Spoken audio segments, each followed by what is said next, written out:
Olá, quero cumprimentar a você com a paz do Senhor Jesus, dizer que nós estamos aqui para nós apresentarmos alguns vídeos da Escola Bíblica Dominical que ocorrerá daqui a pouco, mas que nós estamos aqui para antecipar aos irmãos esta participação dos nossos irmãos na Escola Bíblica Dominical nesta programação agora das 9h30. E o nosso assunto hoje está relacionado a outro encontro do Senhor Jesus, com pessoas, com grupos e com multidões. E desta vez, o encontro do Senhor Jesus com os dois discípulos no caminho de Emaús. Então as nossas perguntas serão todas respondidas dentro deste assunto. Só que antes de nós respondermos as perguntas e apresentarmos aqui aos irmãos os vídeos com as respostas, nós vamos aqui agora tentar responder a uma pergunta que foi feita pelo pastor Gedeuti às crianças. E nós temos aqui uma apresentação de duas respostas a essa pergunta, porque a pergunta foi a seguinte: a pergunta foi: qual a diferença entre o cordeiro e os outros animais? E eu vou dirigir essa pergunta aqui a dois irmãos que vão responder a pergunta. O primeiro deles é o João Miguel, de 6 anos, ele é do estado do Pará e ele pertence à classe de crianças da igreja de Benevides, lá no estado do Pará. Vou dirigir também essa pergunta ao nosso irmão Cauã. O Cauã tem 7 anos de idade e ele é da classe de intermediários lá da cidade de Gaspar, no estado de Santa Catarina. Quero ouvir agora a resposta de vocês dois, ok? 1. A ovelha não é um animal comum. 2. A ovelha não tem senso de autodefesa. 3.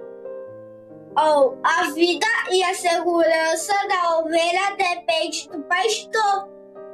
4. A ovelha conhece a voz do seu pastor e obedece. Nós somos ovelhas de Jesus e Ele cuida de nós. A paz do Senhor Jesus, irmãos. Então, na quando o pastor Gedeuti diz o cordeiro representa o quê? Representa Jesus Cristo vivo. E os outros animais são coisas que o inimigo enfrentou para tirar-nos a atenção do Senhor. A paz do Senhor Jesus, irmãos. Muito bem, Cauã. O Senhor Jesus representa exatamente a figura do cordeiro, que é símbolo de Jesus Cristo vivo. Agora, os outros animais, eu achei interessante a sua maneira de falar. Pelo que eu entendi, né? São aquilo que faz parte da criação do Senhor. Isso é o que eu entendi e é muito bom quando a criança fala assim como você falou, dando a sua expressão daquilo que é a sua resposta. Também o João Miguel, né, de 6 anos, João Miguel falando sobre a ovelha, que ela não tem senso de autodefesa, a segurança da ovelha é o pastor e que nós somos, hein, João Miguel? Nós somos ovelha de Jesus e Ele cuida de nós. Muito boa a resposta. Eu tenho certeza de que o pastor Gedeuti vai ficar muito satisfeito com a resposta à pergunta que ele fez. Muito bem, irmãos, nós vamos dar então agora introdução ao nosso assunto, que é sobre o encontro do Senhor Jesus com os dois discípulos no caminho de Emaús. E as primeiras 3 perguntas são dirigidas às senhoras, jovens e obreiros. E as últimas 3 perguntas, são dirigidas às crianças, intermediários e adolescentes. Vamos então responder uma por uma, conforme a nossa programação. Acompanha comigo a primeira pergunta. A primeira pergunta, destinada a senhoras, jovens e obreiros, diz o seguinte: examinando o texto de Lucas, capítulo 24, versos 13 a 31, responda. Primeira pergunta: se Jesus não se revelar ao homem, poderá haver salvação? Por quê? Você vai responder sim ou não e por quê. Segunda pergunta é: explique como o Senhor Jesus se revelou, ou seja, como ele se revelou aos discípulos ali no caminho de Emaús. A terceira pergunta, destinada a senhoras, jovens e obreiros, é: qual a situação identificada por Jesus na conversa com os dois discípulos? Cite 2 aspectos. Muito bem. Eu vou dirigir a primeira pergunta aqui à nossa irmã Angélica, lá de Portugal. Ela é da igreja de Porto, em Portugal, e ela vai responder a primeira pergunta. Depois eu vou dirigir esta mesma pergunta, a primeira pergunta, Lá em São Paulo, a irmã Nicole, ela é do grupo de jovens da igreja de Jacareí, no estado de São Paulo. Essa primeira pergunta será respondida por estas duas irmãs. A resposta é não, porque o homem está limitado às coisas terrenas e temporais. Só uma intervenção divina pode revelar ao homem as coisas celestiais e eternas. No verso 30 e 31 podemos entender isso claramente. É necessário que Jesus parta o pão, ou seja, nos revela a sua palavra com a bênção do Espírito Santo, que vai abrindo os nossos olhos para que o conheçamos como o único e suficiente Salvador. Não, porque Jesus é o único caminho, e de acordo com João 14,6, que diz o seguinte: Disse Jesus, eu sou o caminho, a verdade e a vida. Ninguém vem ao Pai senão a mim. Irmã Nicole, realmente, Jesus é o único caminho. João 14, versículo 6, ele fala exatamente isso. Eu quero até corrigir um detalhezinho, que o texto diz assim: ninguém vem ao Pai senão por mim. Então esta é a colocação ali de por que exatamente só o Senhor Jesus é que tem salvação, e se ele não se revelar, não há como ter salvação. Muito bem colocado pela irmã. A irmã Angélica também colocou muito bem a questão do pão partido. Ele se revelou no pão partido. O pão partido é o sacrifício dele. Quando aquele pão foi partido lá na cruz, de dentro dele saiu o alimento. Muito bem colocado aí pela irmã, que é a bênção do Espírito Santo, a vida que Jesus trouxe, e ele nos deu essa vida derramando o seu sangue. Muito bem colocado pela nossa irmã. Eu quero dirigir agora a segunda pergunta, que é a pergunta: explique como o Senhor Jesus se revelou aos discípulos no caminho de Emaús. Eu vou dirigir essa segunda pergunta lá para o Rio de Janeiro, a irmã Mary Ellen. Ela é do grupo de senhoras da igreja de Vila Coringa, em Barra Mansa. E a irmã Mary Ellen vai dar essa segunda resposta à nossa pergunta. O Senhor Jesus se revelou no partir do pão, conforme está escrito em Lucas, capítulo 24, versículos 30 e 31. Nesse momento, os olhos dos discípulos foram abertos e eles reconheceram o Senhor Jesus. O partir do pão aponta para o sacrifício do Senhor Jesus na cruz do Calvário, momento em que ele foi partido. Jesus é o pão vivo que desceu dos céus para saciar nossa alma. Quando o pão é partido, podemos ver o seu interior, o mistério é revelado, é um momento de comunhão com o Senhor. Além de lembrar os discípulos da ceia que celebraram com o Senhor Jesus, é algo que marcou, se tornou constante na vida dos discípulos o partir do pão, conforme está escrito em Atos, capítulo 2, versículo 42. E perseveraram na doutrina dos apóstolos, e na comunhão, e no partir do pão, e nas orações. Irmã Meirelle, essa observação sua foi notável, porque ela foi seguida do texto de Atos dos Apóstolos, capítulo 2, versículo 42, que é a comunhão da igreja. O partir do pão fala da comunhão, porque Jesus, ele é o pão vivo que desceu do céu. E o alimento que ele nos trouxe, que era o alimento da vida que estava no interior desse pão, que a irmã chamou muito bem de o mistério revelado. Muito obrigado, irmã, por essa participação, muito bem colocado. Nós vamos agora à resposta à terceira pergunta, destinada a senhoras, jovens e obreiros. E a terceira pergunta é: qual a situação identificada por Jesus na conversa com os dois discípulos? E citar dois aspectos dessa situação identificada pelo Senhor Jesus. É interessante que essa resposta vai ser muito bem colocada pelo nosso irmão de lá de Natal, da igreja de Alecrim, em Natal, é o irmão Thales. O Thales é um obreiro daquela igreja e ele já participou há tempos atrás da Escola Bíblica Dominical e ele vai dar a resposta a essa terceira pergunta. Nós podemos citar dois aspectos que o Senhor Jesus coloca naquela conversa com seus discípulos, e o primeiro deles é quando o Senhor Jesus os chama de nécios. Os nécios são aqueles que não têm discernimento ou entendimento. E principalmente os nécios não conseguem discernir o tempo em que vivem.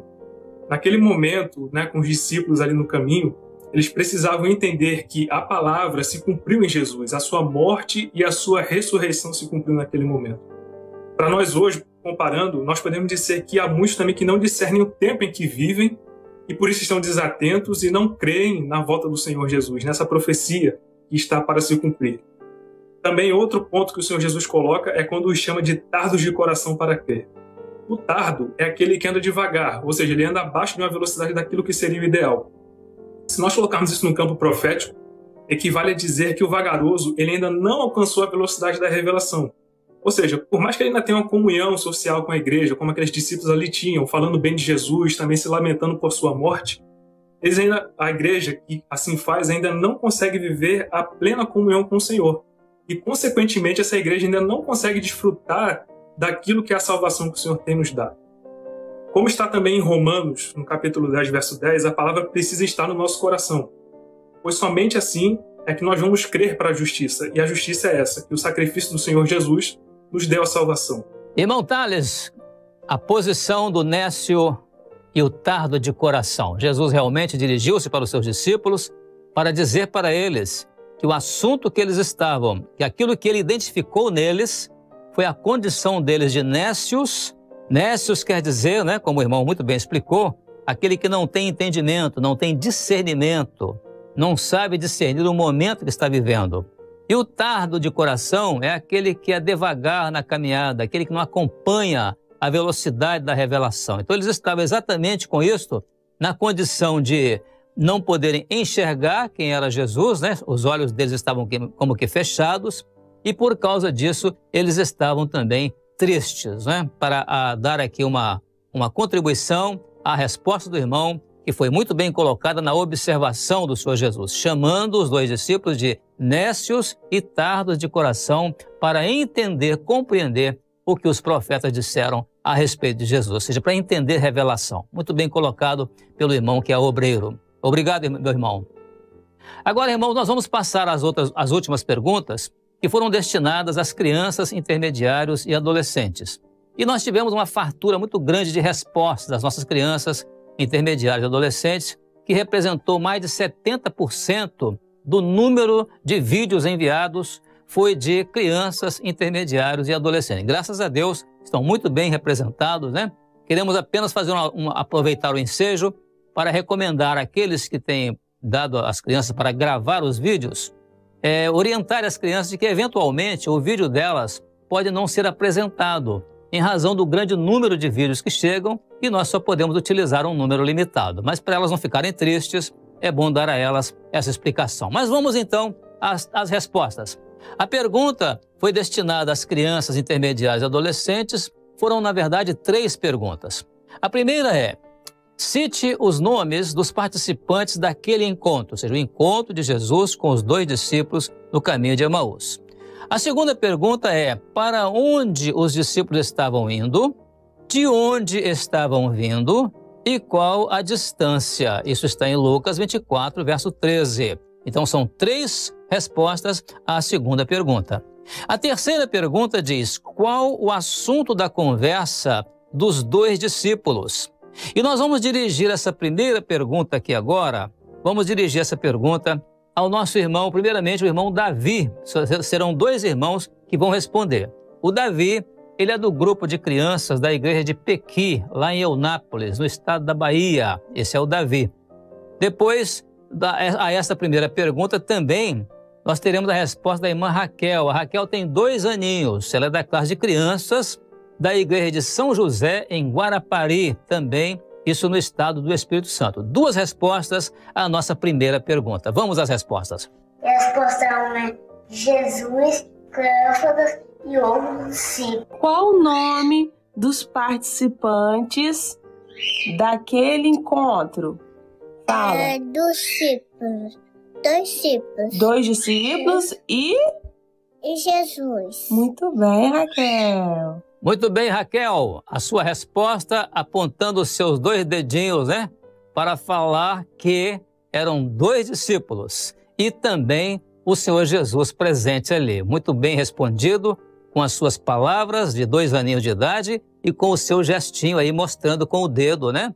Ali a presença de 2 discípulos. Também a resposta do Davi, que maravilha, o Davi foi em cima do assunto. Jesus, Cleófas e outro discípulo, ou seja, um outro discípulo cujo nome não foi citado ali no texto. Então, muito bem respondido pelo Davi.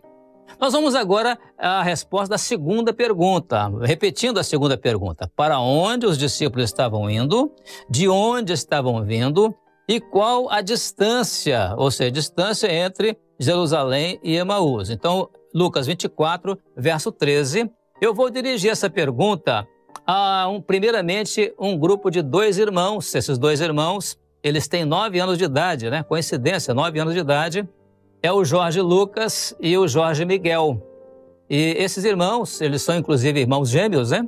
Eles são da classe intermediária da igreja de Arroio Grande. Arroio Grande é no Rio Grande do Sul. Então a pergunta é dirigida a eles. E logo depois, quem vai responder também é o Daniel, lá de Moçambique, na África. Moçambique, ele está lá na capital de Moçambique, a cidade de Maputo. E ele vai também responder a essa segunda pergunta. Então vamos a essas 2 respostas à nossa segunda pergunta para crianças, intermediários e adolescentes. A paz do Senhor Jesus, irmãos. Respondendo a pergunta número 2, destinada às crianças, os intermediários e os adolescentes, para onde os discípulos estavam indo, de onde estavam vindo e qual é a distância. Eles estavam vindo de Jerusalém, eles estavam indo para Emaús, e a distância entre eles 2 era 60 estádios. Isso pode ser confirmado em Lucas 24, no versículo 13, que diz assim: Eis que, no mesmo dia, iam 2 deles para uma aldeia que distava de Jerusalém 60 estádios, cujo nome era Emaús. Eles se esqueceram da promessa do Senhor, que era ficar em Jerusalém até que do alto eles fossem revestidos com poder. Para onde os discípulos estavam indo, de onde estavam vindo e qual é a distância. Vais encontrar a resposta da pergunta 2 em Lucas 24, 13, que diz: E eis que no mesmo dia iam 2 deles para uma aldeia que distava de Jerusalém, 60 estádios, cujo nome era Emaús. Então, na pergunta 2 diz: Para onde os discípulos estavam indo? E vais encontrar que eles estavam indo para uma aldeia chamada Emaús. Depois diz: De onde estavam vindo? Vais encontrar que eles estavam vindo de Jerusalém para a aldeia. E finalmente tem: E qual é a distância? Vais encontrar que a distância é 60 estádios. Muito bem, Daniel, com seus 9 anos de idade, a sua resposta acompanhada da leitura dos textos, isso é notável. E sem contar esse sotaque tão bonito, né? De moçambicano, muito bem colocado aí. Eu conheço pessoalmente o Daniel e isso nos deixa muito felizes em saber que suas respostas foram exatamente de acordo e na sequência das perguntas. Também a resposta do Jorge Lucas e do Jorge Miguel, né? Todos 2 também, agora todos 3, né? 9 anos de idade, da classe intermediários. E o aspecto de eles terem se esquecido da promessa do Senhor. A promessa que estava ali, né? Normalmente os nossos pregadores usam muito essa expressão, né? Mas a expressão do irmão está voltada exatamente para aquilo que era o propósito de Jesus, né? Que eles permanecessem em Jerusalém. Muito bem colocado para 2 crianças de 9 anos de idade. Muito obrigado pela resposta de vocês. Agora vamos então à terceira. E a terceira, repetindo, qual o assunto da conversa dos 2 discípulos? Ou seja, a terceira pergunta destinada a crianças, intermediários e adolescentes. E agora eu dirijo essa terceira pergunta, a 2 irmãos. Primeiramente, o Ismael. O Ismael é da classe de adolescentes, lá da igreja de Savoia, em Ilhéus, no estado da Bahia. Depois do Ismael, eu vou dirigir a pergunta à Larissa. A Larissa é da classe de intermediários, lá da igreja de Sabará, no estado de Minas Gerais. Então, esses 2 irmãos, o Ismael e a Larissa, vão responder a essa terceira pergunta para crianças, intermediários e adolescentes. A paz dos irmãos. No livro de Lucas, capítulo 24, versículo 14 e 15, nos diz: E iam falando entre si tudo aquilo que havia sucedido. E aconteceu que, indo eles falando entre si, fazendo perguntas um ao outro, mesmo Jesus se aproximou e iam com eles. Portanto, o assunto que eles iam conversando era o Senhor Jesus e a sua morte e ressurreição. Qual o assunto da conversa dos dois discípulos? Sobre tudo que aconteceu em Jerusalém e como os príncipes e os sacerdotes crucificaram Jesus de Nazaré. Larissa, tão rapidamente e na sua idade, né, de uma criança, você respondeu muito bem o assunto dos dois discípulos, viu? Porque eles estavam falando sobre o que aconteceu em Jerusalém e como os príncipes e sacerdotes crucificaram o Senhor Jesus em Jerusalém. Sinal de que foi lido para ela, ou ela leu, né, o texto ali bíblico e aprendeu a resposta com muita segurança. Também o Ismael deu uma informação muito boa, né, ele como adolescente, que o assunto era exatamente esse: o Senhor Jesus, a morte do Senhor Jesus e a ressurreição do Senhor Jesus. Era o que eles falavam ali, né? E eles estavam ali falando sobre esse assunto quando Jesus se aproximou deles. Muito obrigado pela resposta do Ismael e também da Larissa. Muito bem, então, irmãos, nós chegamos ao final da nossa apresentação, dos nossos vídeos, agora na parte da manhã, antes da Escola Bíblica Dominical, e ficamos muito felizes em receber os vídeos dos nossos irmãos. Recomendamos, né, que os irmãos, mais uma vez, não deixem de colocar, principalmente as crianças, informadas de que, eventualmente, o vídeo delas pode não ser escolhido para ser apresentado. Que elas não fiquem tristes, mas continuem enviando os vídeos. Inclusive, podem enviar para o nosso endereço, né? radiomanaim.com.br. Você pode mandar o seu vídeo ou até mesmo você pode enviar esse vídeo ao longo da semana, se possível, logo no início da semana, não demorar muito, não sejam vídeos muito longos também, para não usar muito tempo. Agora, encerrando, eu recomendo ainda que você permaneça conosco no canal de YouTube da Igreja Cristã Maranata, para daqui a pouco você participar da Escola Bíblica Dominical, onde ali você vai participar de mais apresentação de vídeos e também do assunto da Escola Bíblica para a nossa edificação espiritual. Encerrando aqui, quero desejar a você a paz do Senhor Jesus e um forte abraço a todos.